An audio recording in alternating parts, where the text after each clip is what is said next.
finna start a 100 fans. You just be watching me from the stands. Sorry, my nigga, but me and your shorty have really been more than friends. She give me.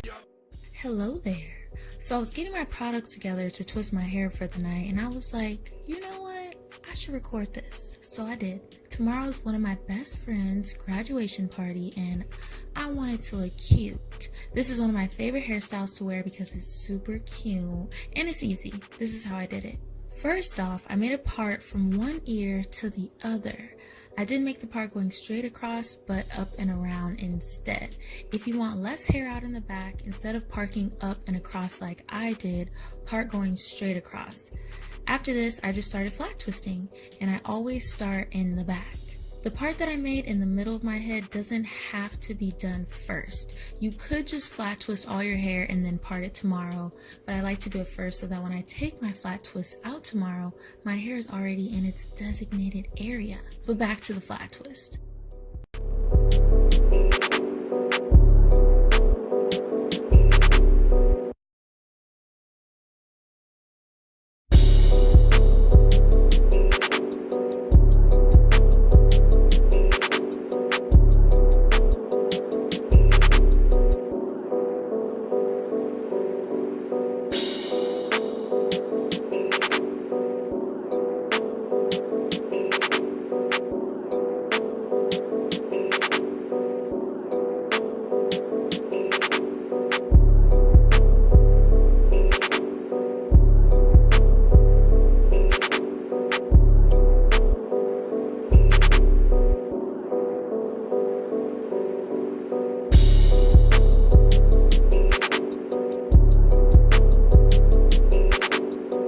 Start from the right side and then twist over to the left.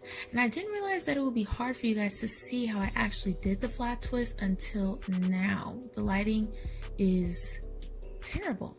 I can do a flat twist tutorial if you'd like me to, but I basically do flat twist going all the way across, and once I get to the top section, I do flat twist in both directions. So the right side goes to the right and then the left side goes to the left. Don't ask me why, because I really don't know.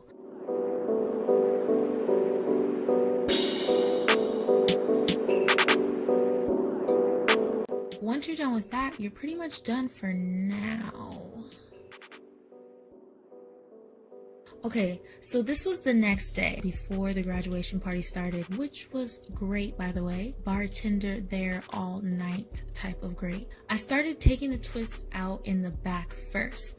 I unfortunately didn't bring any oil with me, but I didn't feel too bad because I applied some the night before, so you know, it was okay.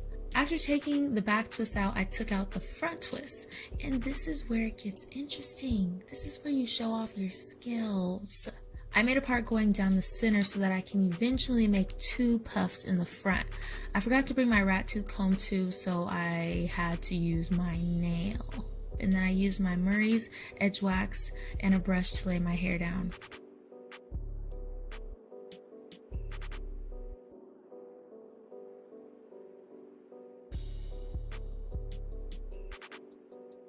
I always make sure to use hair scrunchies that have nothing on them that will snag my hair.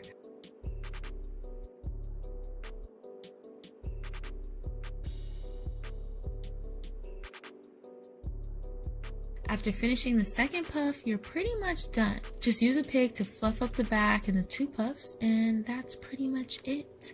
I hope you enjoyed this tutorial. Thank you for watching. I'll see you later.